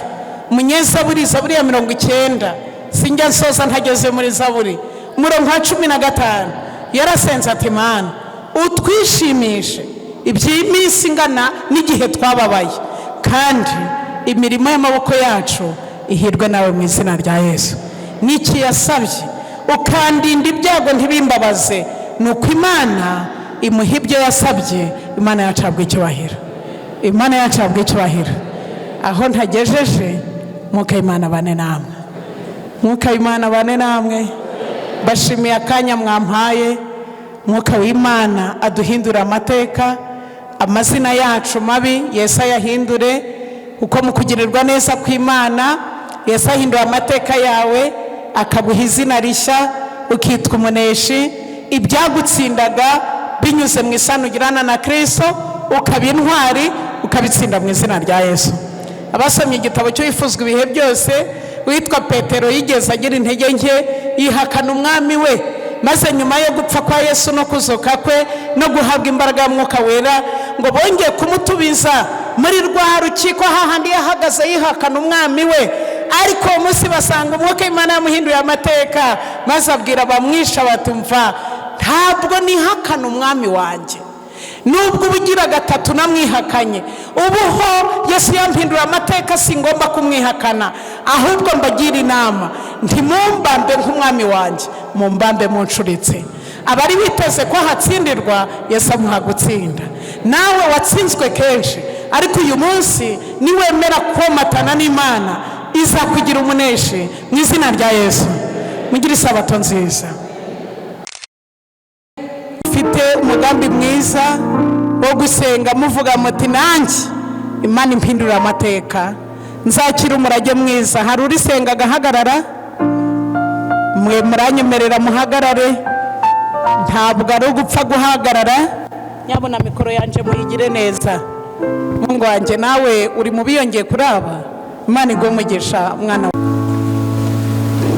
Imana ikomeye, Data wa twese ukiranuka uri mu ijuru, mu ijuru no mu isi uhabwa icyubahiro. Muri Matayo igice cya 10 guhera ku murongo wa 5 waravuze ngo igihe tuje mu murimo w'ibwirizabutumwa, ko nitugera ahantu abantu bakeneye kwakira amahoro yawe tuzabasengera bakayahabwa. Mfukamye mu izina rya Yesu kuri icyo gikorwa, nsabira iri teraniro ryose umugisha w'Imana utubeho mu izina rya Yesu.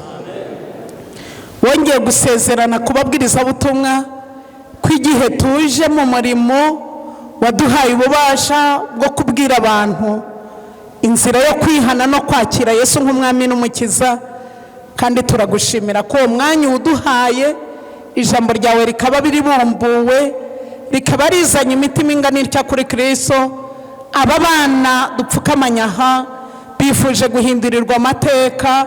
Iki nicyo nubwo ari njye umuja wawe natuye mvuga, ariko nicyo kiri kunihira mu mitima yabo. Bazinutswe imibereho y'icyaha, bazinutswe imibereho yo gupfapfana, ndetse abenshi bashobora kuba barangiritse kubera izo ngorane z'icyaha. Ariko uyu munsi bahindurira amateka, ubahindurira amazina, uhindura ubwenge bwabo, ukore ku mitima yabo, ukore ku bitekerezo byabo, ubasukire ku mwuka wera, ngo iminsi yo kujijwa yabo yirengagize. Uhereye uyu munsi ubwo tugiye kubandika mu gitabo cy'itorero rya Padi, mu izina rya Yesu ubandike mu gitabo cy'ubugingo. Daniel 12 umurongo wa 1 hatanga icyizere cy'abantu bihanye ko amazina y'abashirwa mu gitabo cy'ubugingo. Ijambo ryawe rikambwira ngo abamazina yabo yanditswe mu gitabo cy'ubugingo bazarokorwa. Ndakwinginze ngo amazina yabo uyashireho ikimenyetso. N'abana bato bazakomeza kuba muri iyi si irimo amakuba, bakaba mu isi irimo ibyaha, bakaba mu isi igoranye, ariko mu mbaraga z'Imana bashinganishije mu maboko yawe. Umwuka w'Imana azabane nabo, umwuka w'Imana azabarinda umubi, kandi ibyo bazerekezaho byose mu izina rya Yesu mbasabiye umugisha, bazahirwe nawe. Dufite n'abana biga uzabahe gutsinda. Dufitemo abubatsi, uzabubakire. Kandi dufitemo abizera nabo bidasaba ko babatizwa, bakifuza guhindurirwa amateka, ndetse benshi bari kunihira imiryango yabo. Dufite abana bacu bamaze kwiroha mu biyobyabwenge. Mfashe umwanya mbasengera muri aya manwa. Imiryango ibuze amahoro ku bw'abo bana, uyihumurize, udukirize abana, ndakwinginze. Data wa twese uri mu ijuru, tugiye gutandukana muri aya manwa, mu izina rya Yesu ubane natwe. Kandi dusengera aya materaniro, dusigaje icyumweru cyo gutandukana. Buri munsi tuzagenda duhabwa umurage kugeza tugeze ku musozo. Mu izina rya Yesu uduhe umurage mwiza, uduhe umurage nk'uwa Yosefu, uzaduhe gusoza amahoro. Turifuza gusoza turi mu ruhande rwa Yesu. Turakwinginze uduheshe uwo mugisha. Mwuka wera w'Imana aturindiye muri iyi si icuza umwijima, kandi iby'ubwenge bwacu butagejejeho muri iyi sabato, dushimiye ko waduhaye Mwuka wera uzi ibikenewe byose. Paulo arandika mu Befeso atumva, ibasha gukora ibiruta ibyo twasengeye, itubera igisubizo. Kandi ubwo twitegura umubatizo ku isabato, aba bana bawe bangana batya, hagiye gucamo icyumweru, mbaragije Imana, uzabarinde ingorane, uzabarinde gutsikira, uzabarindishe Mwuka wawe. Kandi ubwo tuzagera ku mubatizo ukurikiyeho, tuzashimana izina ryawe. Mu izina rya Yesu, amena. Kwiringira TV, ubutumwa bwiza kuri benshi, gukizwa kwa benshi. Matayo 24:14